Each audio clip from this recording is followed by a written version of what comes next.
The rooftop was alive with the hum of Brooklyn at dusk, but all I could hear was the pounding of my own heart. I stood frozen, staring at Julian's hand resting on mine, his calloused fingers warm against my skin.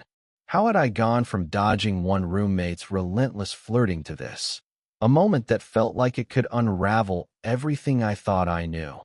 My name is Miles Carter, 24, a graphic designer scraping by in a cramped Bushwick apartment with two roommates who couldn't be more different.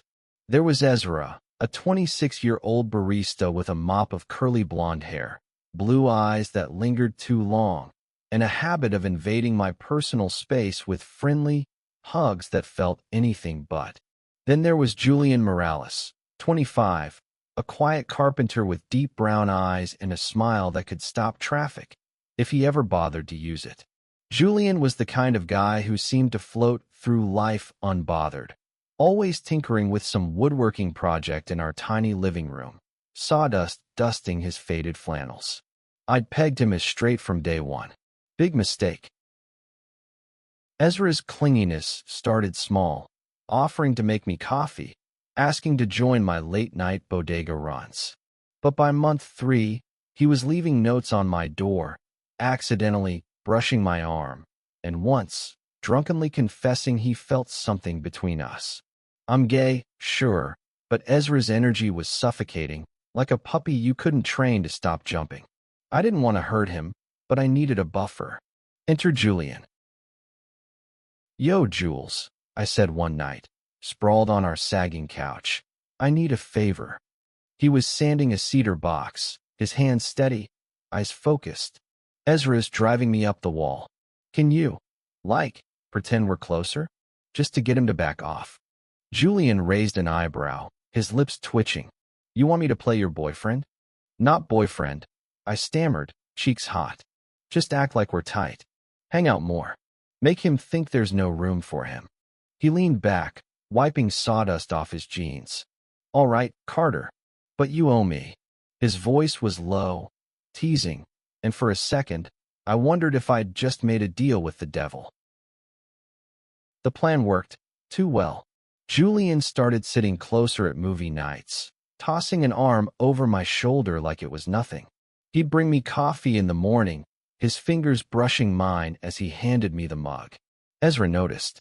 His flirty notes stopped, his hugs dwindled, but his eyes turned sharp, watching us like a hawk. I thought I'd won. I hadn't. One night, Julian and I were alone in the apartment, Ezra out at some open mic. We were on the roof, splitting a six-pack, the city sprawling below us. "You're good at this," I said, nudging him. "Faking it." He looked at me, his eyes catching the glow of the string lights. "Who says I'm faking?" My stomach flipped. Before I could respond, he leaned in, his breath warm against my cheek. "Miles, you're not as good at reading people as you think." I laughed it off, but my heart was racing. "Julian? Straight as an arrow, Julian? No way." I pushed the thought down, chalking it up to the beer and the night air. But the seed was planted, and it was growing fast. The next week, things got weird. Julian kept up the act, sliding into my space, cracking jokes that felt too intimate, his hand lingering on my back when Ezra was around. But even when Ezra wasn't there, Julian didn't stop. He'd catch my eye across the room, his gaze steady, like he was trying to tell me something I was too dense to hear. I started noticing things. The way his laugh softened when it was just us, how he'd leave his tools scattered on my desk like a silent excuse to come back and talk. Was this still part of the plan? Ezra, meanwhile, wasn't backing off completely.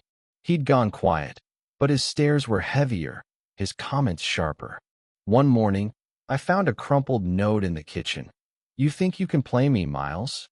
My stomach sank. I showed it to Julian, who just shrugged. "He's jealous. Let him stew." But Ezra wasn't stewing. He was plotting. I caught him snooping through my sketchbooks, claiming he was looking for a pen. Then my laptop started acting up, files missing, settings changed. I brushed it off as tech glitches, but Julian wasn't so sure. "Ezra's not as harmless as you think," he said one night, his voice low as we washed dishes side by side. "Watch your back." I laughed, but his tone stuck with me. Julian was seeing something I wasn't. Or maybe I was too distracted by him to notice. Our fake closeness was starting to feel real, at least to me. I caught myself watching him work, his hands deft and sure, his focus almost meditative. One night, he caught me staring and grinned. "What's up, Carter? You're spacing out." "Nothing." I lied, my face burning. But it wasn't nothing. I was falling for him, and it terrified me. What if he was just playing the part? What if I was reading this all wrong? Then came the rooftop moment. Ezra was out, and Julian dragged me up to see the stars, a rare, clear night in the city. We sat on an old blanket, the air cool, his knee brushing mine. "You ever think about what you really want, Miles?" he asked, his voice soft but heavy. I froze. He wasn't talking about the plan anymore.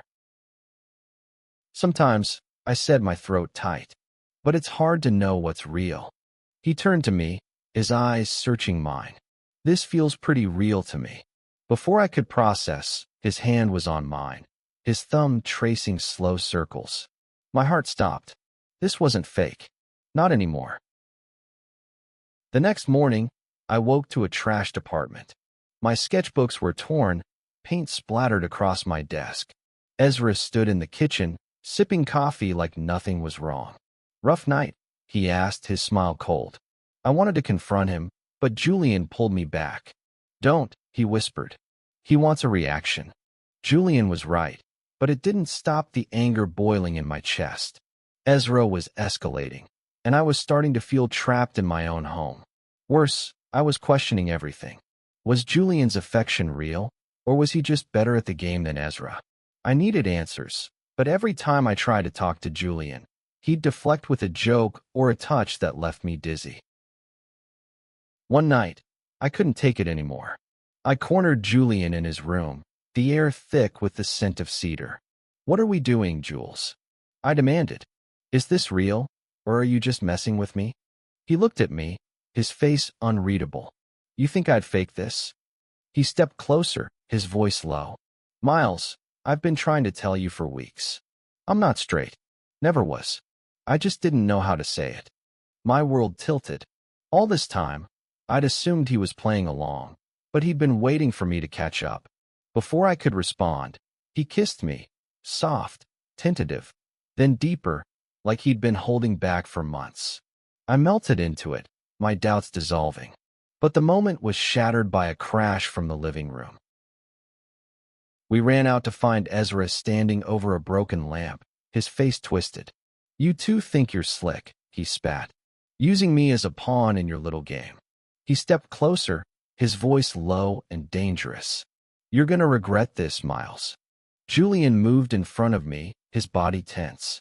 "Back off, Ezra," he said, his voice like steel. Ezra laughed, but there was no humor in it. He stormed out, leaving us in the wreckage of our apartment and our plan. The next few days were a blur of tension. Ezra moved out, but not before leaving a final note. "You'll see what happens when you cross me."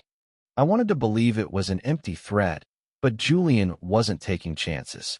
He installed a lock on my bedroom door and started walking me to the subway every morning. "He's unhinged," Julian said. "I've seen guys like him before. They don't let go easy." I hated feeling like a target, but Julian's protectiveness grounded me. We were together now, no pretense, no games. He'd hold my hand in public, his grip firm, like he was daring the world to challenge us. But the fear lingered. Ezra's social media was full of cryptic posts, photos of our building, vague threats about payback. I started sleeping with a baseball bat by my bed.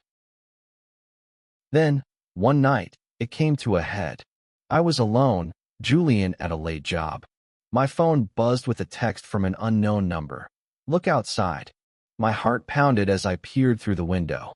Ezra was across the street, staring up at our apartment, a cigarette glowing in his hand.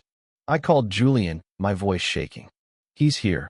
Julian was home in 10 minutes, his face pale but determined. "Stay inside," he said, grabbing a flashlight. Against my protests, he went downstairs. I watched from the window, my heart in my throat, as Julian confronted Ezra. Words were exchanged, too low for me to hear, but Ezra's posture was aggressive, his hands balled into fists. Then, suddenly, he backed off, disappearing into the night. When Julian came back, he was shaken but unharmed. "He's gone," he said, pulling me into his arms. "I told him if he comes near you again, he's done." I didn't ask what that meant. I didn't need to. Julian's strength, his quiet courage, was enough. Weeks later, we got word Ezra had moved across the country. The threats stopped, and the apartment felt like ours again. Julian and I rebuilt. New sketchbooks, new memories. One night, on the rooftop where it all began, he pulled me close, his lips brushing my ear. "You're worth all of it, Miles," he said. "The chaos, the fear. I'd do it again." I looked at him, the city lights reflecting in his eyes, and knew he meant it. Love wasn't just the soft moments, the rooftop kisses. It was standing together through the storms, shielding each other when the world turned sharp.